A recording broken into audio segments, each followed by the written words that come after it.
मुझे बताया जाए, एक 3 बंदे बैठ के 25 करोड़ अवाम की नुमाइंदगी करने वाले वज़ीर आज़म को फॉर लाइफ डिस्क्वालीफाई कर रहे हैं। किसी दुनिया के मुल्क में वज़ीर आज़म या सदर जो है वो जज से नहीं निकाल सकते, नहीं निकालते, ना निकाल सकते हैं।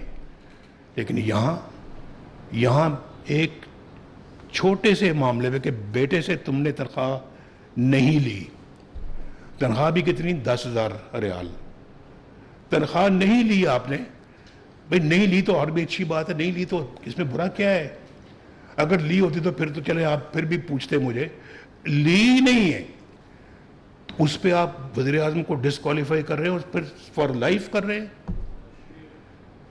यार कोई इसका कौन जवाब देगा? मुझे बताएं जरा, मैं बार बार जवाब पूछता हूँ। सियासत जो है ना वो आखिर किसी असूल के साथ ही करनी चाहिए। तो मेरा पूछने का ये हक है और ये हक मैं रखूंगा अपने पास ता दमे मर्ग।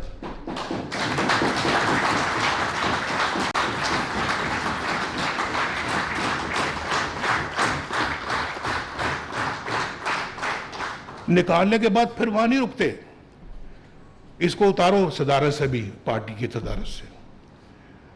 नवाज शरीफ को पार्टी की सदारत से भी हटाओ, वो भी उन्हीं का फैसला आता है कि हटाएं, आपका फैसला नहीं आता। इस CWC का, जनरल काउंसिल का या पार्टी का फैसला नहीं है, वो फैसला सादर कर रहे हैं आपकी जगह पे। आपको क्या इख्तियार है भाई? क्या मुझे पार्टी की सदारत से आप हटा रहे हैं? उसके बाद फिर अपना वो भी नहीं। अच्छा, अभी ये जो नैब का जो जज है, इसको ऑर्डर दिया जा रहा है कि 6 महीने में इस जाली केस का फैसला करें और जस्टिस एजाजुल एहसन को उसका मॉनिटरिंग जज बना दिया। तो हमें पूछते हैं, बेटे तक तनख्वाह नहीं ली, डालो जेल में, डिस्क्वालीफाई करो। छोटी अपना जी, आपने जो ये आपके एसेट्स और आपके जो असासे और आपके जो अखराजात है वो नहीं आपस में मिलते। इस नैब में केस भेजो भाई। 150 पेशियां भुगती जा रही है, मैंने भी और ये मरियम भी जो यहां बैठी हुई, इन्होंने भी भुगते 150 पेशियां वहां भुगती। तो मैं ये भी नहीं पूछ सकता कि भाई बताएं ये फिर जज साहब ने क्यों इस्तीफा दिया? जनाब, चीफ जस्टिस बनने वाले जज ने वक्त से पहले इस्तीफा दे के वो भाग गए, क्यों भागे? पूछा तो जाए।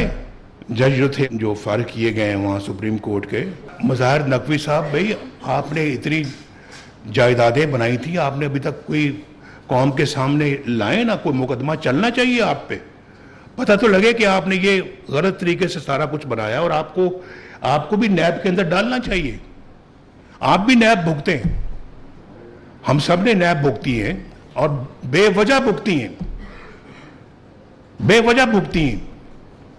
सबके झूठे केसेस थे जो आज एक्सपोज हो रहे हैं, बारी बारी हुए या नहीं हुए, हमने बेवजह भुगते हैं। लेकिन हमने हुकूमत भी हमसे छीनी गई और हमारे कुछ सेनेटर भी यहाँ पे शायद मुमकिन है 1-2 वो बैठे हों जिनको कहा जी कि ये पार्टी इनको टिकट दे ही नहीं सकती क्योंकि इनके दस्तखत नवाज शरीफ के दस्तखत थे।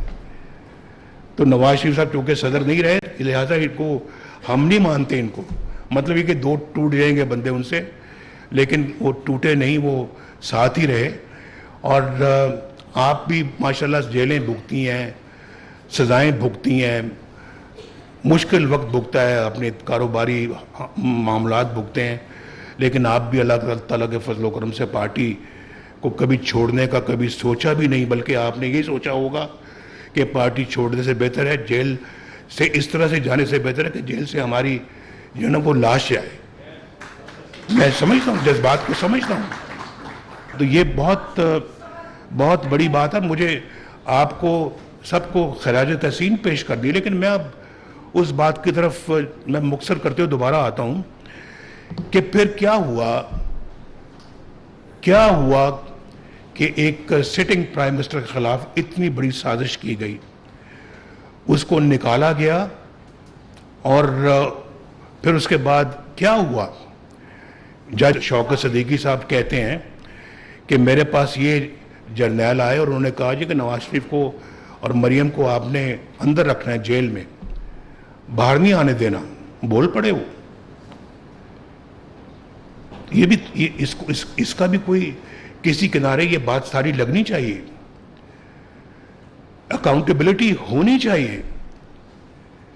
हम सिर्फ वो अकाउंटेबिलिटी का मुतालबा करते जिसने पाकिस्तान को तबाह बर्बाद किया है। जिन कामों ने पाकिस्तान को तबाह बर्बाद किया है, क्या उन सब चीज़ों की अकाउंटेबिलिटी नहीं होनी चाहिए? क्यों नहीं होनी चाहिए? हमारी भी हुई है और सियासतदानों की हुई है, लेकिन जो बाकी लोग इनमें मुलव्वस हैं उनकी क्यों नहीं होनी चाहिए? होनी चाहिए। और खुद उन जजेस की भी होनी चाहिए जिन्होंने ये फैसले दिए। आप देखें उठा के, उन्होंने साकिब निसार साहब की ऑडियो लीक है, ऑडियो लीक, और मैं उसको, मेरे पास महफूज है वो, जिसमें वो कह रहे हैं कि हम इमरान खान को लाना है, नवाज शरीफ को और मरियम को हमने जेल में रखना है और उसको लाना है। ये ऑडियो लीक मेरे पास है।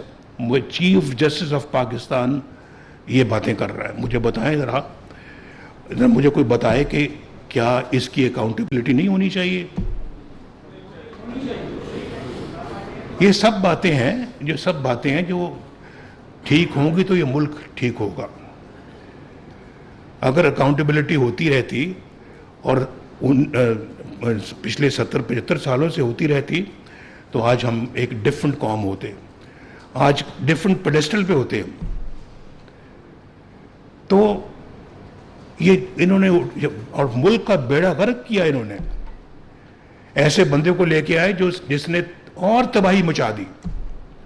मुझे जरा कोई बताए, मैं पूछना चाहता हूं अपने, आप बड़े समझदार लोग बैठे हुए हैं, हर चीज की कीमत हमारे दौर में जब तक मैं वज़ीर आज़म था बिल्कुल मुनासिब सतह पे थी।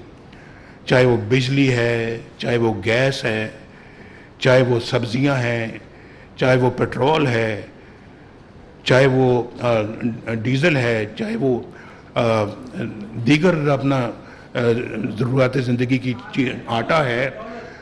डॉलर बिल्कुल 104 पे रहा, पूरे 4 साल 104 पे रहा। बैठे हैं डॉक्टर साहब, पूछ लें यहाँ, इन्होंने माशाल्लाह उसको जिस तरह से रखा, इकॉनमी को संभाल के रखा, और फिर इन्फ्लेशन एक तारीखी सतह पे था कि जो इतना लो था इन्फ्लेशन, मुल्क तरक्की कर रहा था, इंटरेस्ट रेट 5% पे आ गए। डॉक्टर साहब 5%, 5.25% पे इंटरेस्ट रेट, आज कितने पे है? 22। और मुझे ये, अच्छा, मुझे सिर्फ एक सवाल और नहीं, मैं नहीं पूछना चाहता, मुझे ये बताया जाए कि नवाज शरीफ के ज़माने में तो सब ये हालात थे, कब ऊपर चढ़ना शुरू हुए हैं?